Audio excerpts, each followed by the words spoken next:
Hey guys, welcome back. I'm Sage Valentine. Let's get down to this review of Fear the Walking Dead Season 4, Episode number 3, entitled Dead Good Out Here. What did the vultures do to Madison to make Nick react the way that he did to the guy with the blue El Camino? Particularly, what the hell did he do? I don't know about you, but I think that either they hurt her or she's dead, the latter more than the former, or they did something to Charlie. That's what I thought until Charlie shot Nick at the end of the episode. These were my initial thoughts and questions, but never did I fathom that the show would kill off Nick. I'm still in shock about that. Still in shock. So pretty much we get to see Nick in the beginning of the episode. He's taking care of his ruined plants and kind of mourning over this farming project that he had.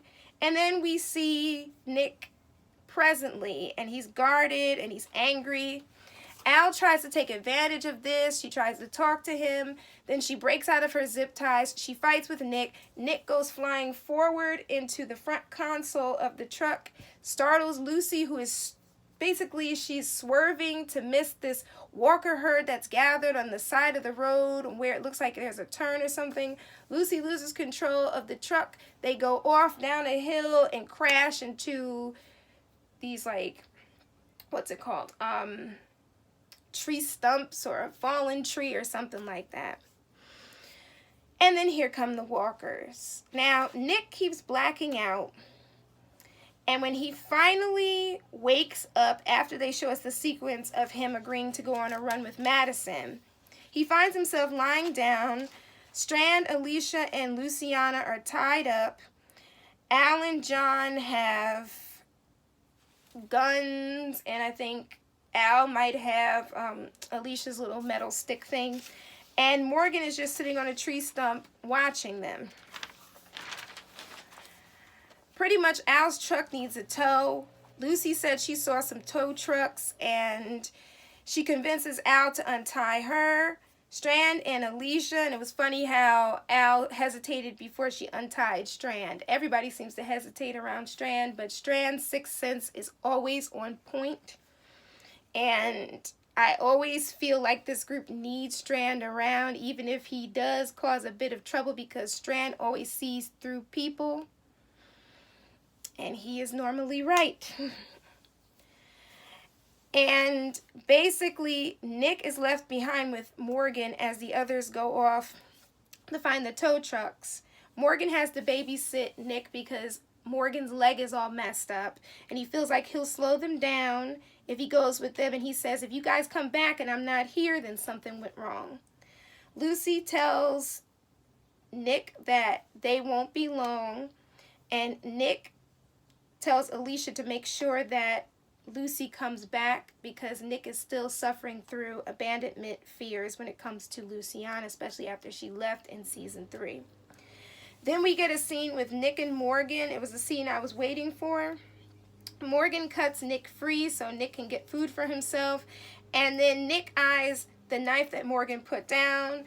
He keeps trying to grab it and Morgan keeps getting him with the stick. And then finally he knocks Nick on his behind, on his face, which was hilarious. So Nick goes and he grabs a peanut butter protein bar that gives me a nod to Michonne chowing down in season 4, episode 11, Clear from The Walking Dead, as well as the scene where Rick told on Michonne. I believe it was in season 5. It might have been in season 6. Either way, I'm talking about Walking Dead, but it was funny, and that's probably a reason why Morgan smiled when Nick asked if he wanted a piece of the bar. I really like that scene. On a side note, Nick always seems to gravitate towards the black male characters. In the beginning of the series, it was his best friend that was a drug dealer. And he was not a very positive character, though. And then there's Strand, who's always been a bit shady, but I like Strand. And now he seems to gravitate towards Morgan, who, in my opinion, would have been an awesome influence on Nick. So, as I said, Nick shared his protein bar with Morgan.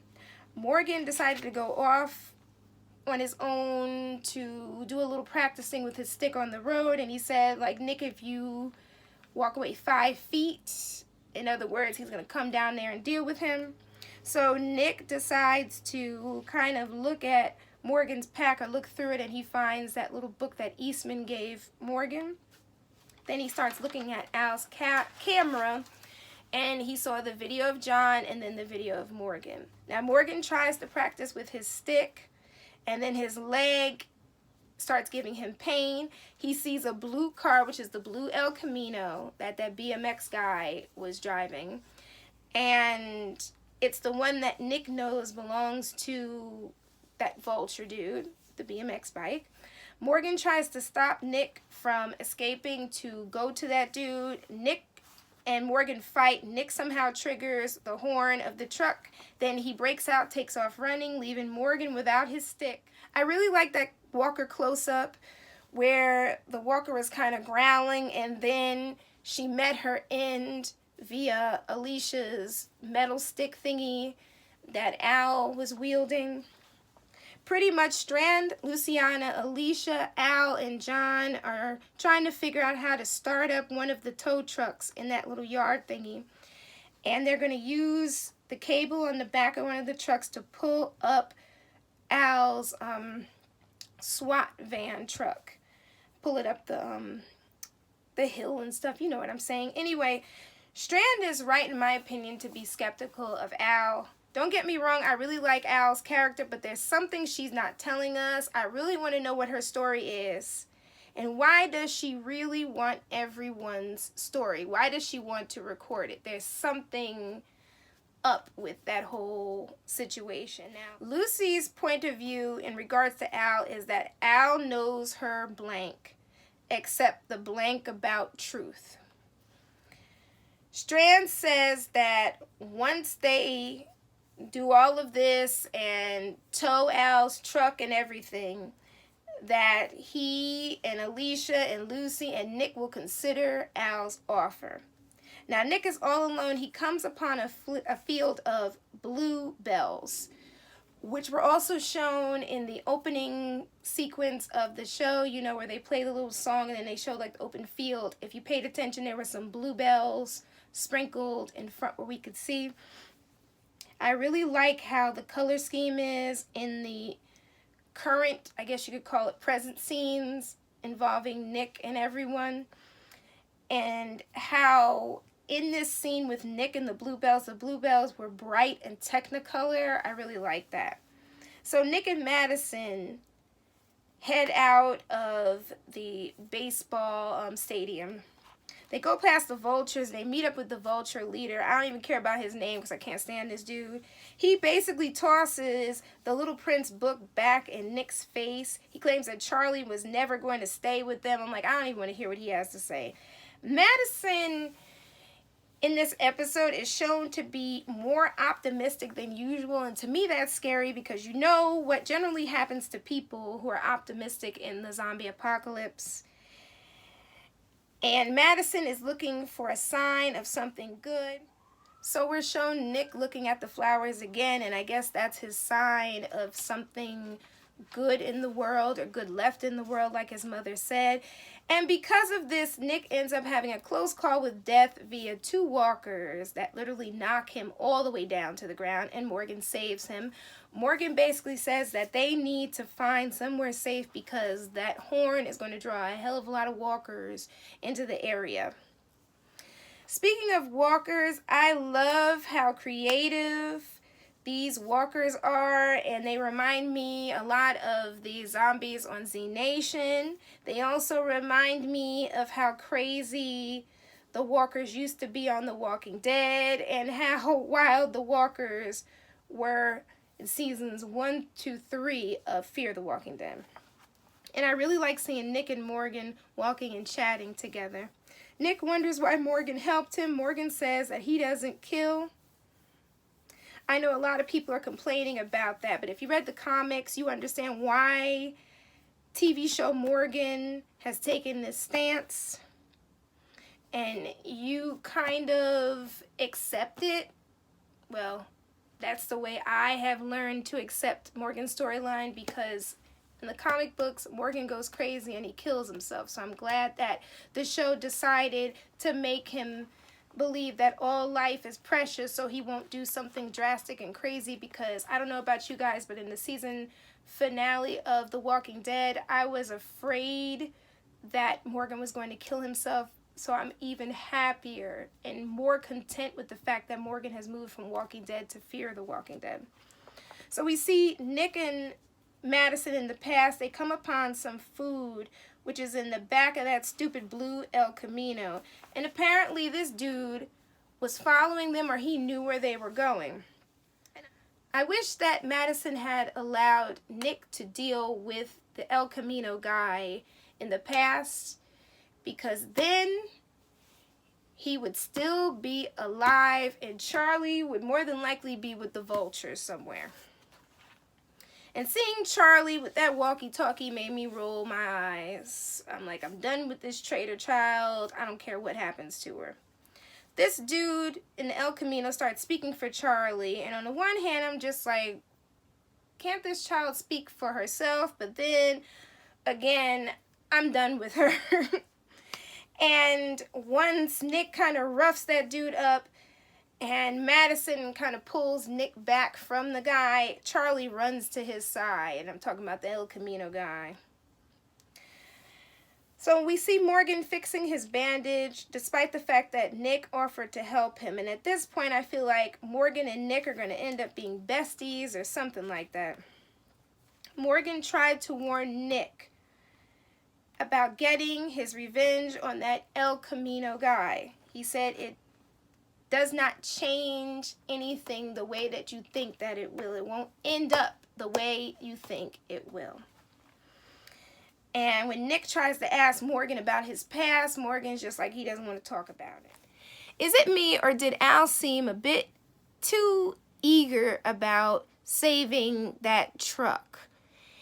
And it made me wonder, what the heck is on those other tapes? What is Al hiding? And I'm glad that John and Lucy went on their way to go find Nick and Morgan, whereas Alicia and Strand stayed behind to help Al basically tow this truck.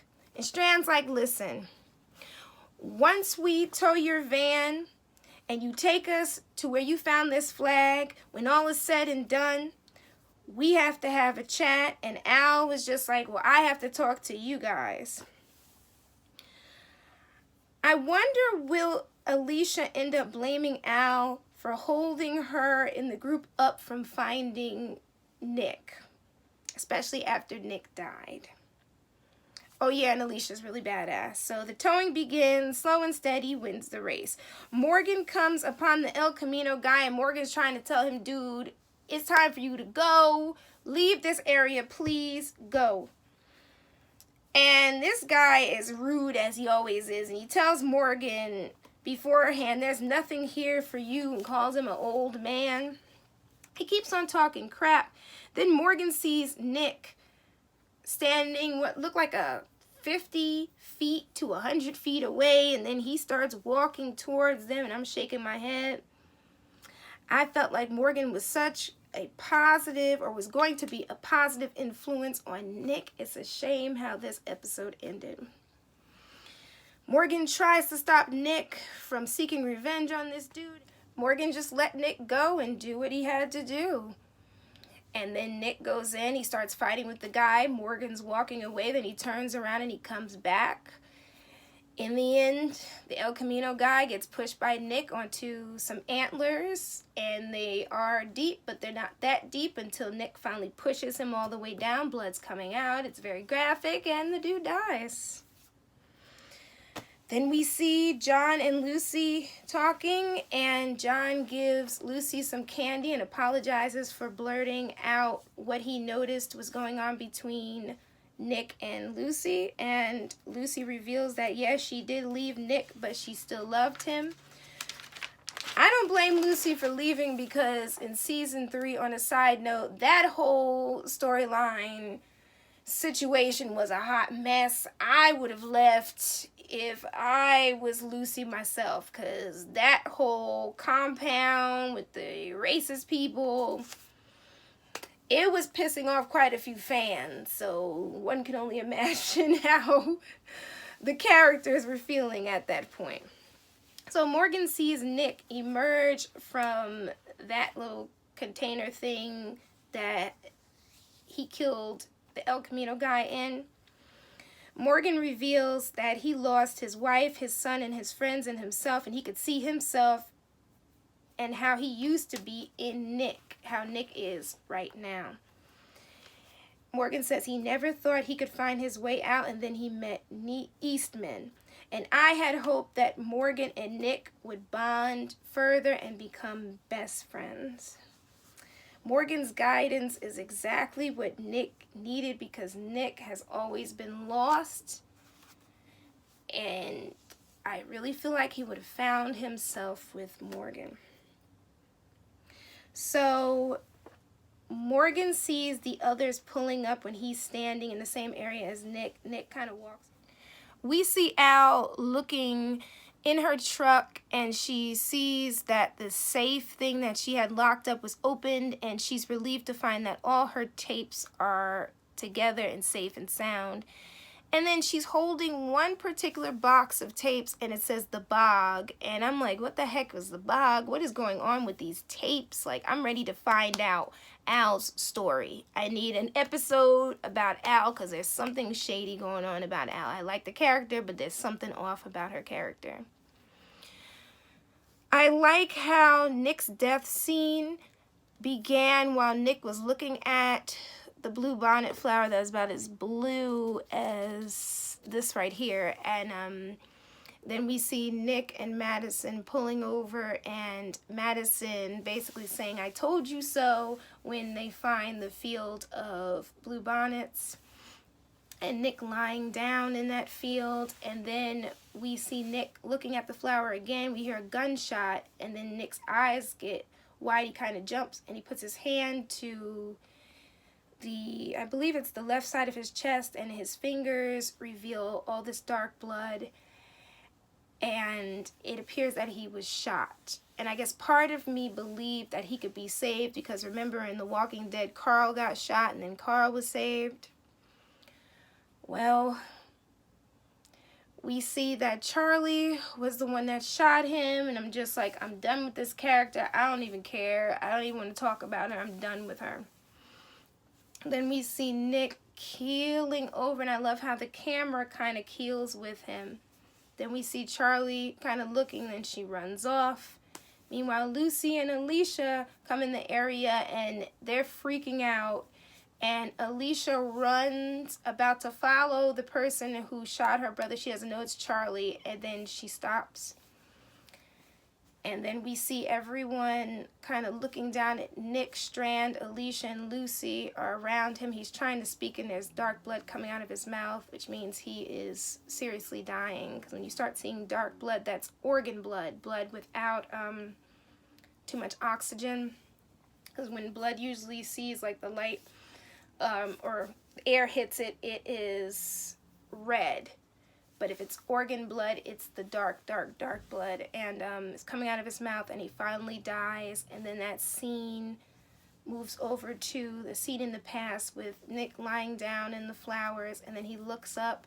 He's kind of smiling. Then he closes his eyes, and that's it. The episode ends. There's no sound. There's no music. There's nothing.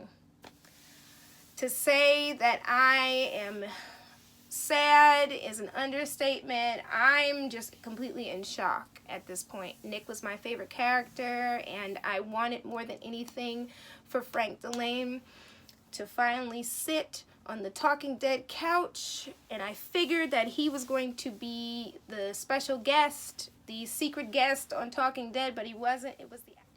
We see Al looking in her truck, and she sees that the safe thing that she had locked up was opened, and she's relieved to find that all her tapes are together and safe and sound. And then she's holding one particular box of tapes, and it says The Bog. And I'm like, what the heck was The Bog? What is going on with these tapes? Like, I'm ready to find out Al's story. I need an episode about Al because there's something shady going on about Al. I like the character, but there's something off about her character. I like how Nick's death scene began while Nick was looking at the blue bonnet flower that was about as blue as this right here. And then we see Nick and Madison pulling over, and Madison basically saying, "I told you so," when they find the field of blue bonnets.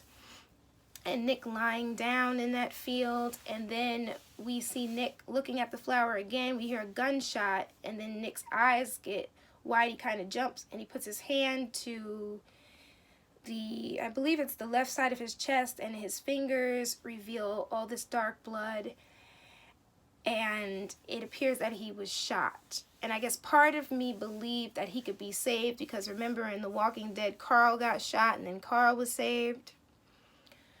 Well, we see that Charlie was the one that shot him, and I'm just like, I'm done with this character. I don't even care. I don't even want to talk about her. I'm done with her. Then we see Nick keeling over, and I love how the camera kind of keels with him. Then we see Charlie kind of looking, and she runs off. Meanwhile, Lucy and Alicia come in the area, and they're freaking out. And Alicia runs, about to follow the person who shot her brother. She doesn't know it's Charlie, and then she stops. And then we see everyone kind of looking down at Nick. Strand, Alicia, and Lucy are around him. He's trying to speak, and there's dark blood coming out of his mouth, which means he is seriously dying. Because when you start seeing dark blood, that's organ blood, blood without too much oxygen. Because when blood usually sees like the light or air hits it, it is red. But if it's organ blood, it's the dark, dark, dark blood. And it's coming out of his mouth, and he finally dies. And then that scene moves over to the scene in the past with Nick lying down in the flowers. And then he looks up. He's kind of smiling. Then he closes his eyes, and that's it. The episode ends. There's no sound. There's no music. There's nothing. To say that I am sad is an understatement. I'm just completely in shock at this point. Nick was my favorite character, and I wanted more than anything for Frank Delane to finally sit on the Talking Dead couch, and I figured that he was going to be the special guest, the secret guest on Talking Dead, but he wasn't. It was the actor who portrayed the El Camino El Camino Vulture. And I was just like, I'm completely done. But I am glad that the show, I'm just glad that both TWD rewards codes were released earlier this time. Shout out to all the people who were unable to stay up late for the last reveal last week, because that whole situation was a mess, because the fear code, everyone didn't get it, and there was this whole kind of fussing going on Twitter and everything, but it was finally revealed, and we got that code, and we got the code for episode 3, and we got the code for Talking Dead. But I'll be back to review episode 4. I don't know what to say in regards to Nick's death, but let me know how you all felt about it. Until next time, I love you all. Bye, guys. Rest in peace, Nick. Bye.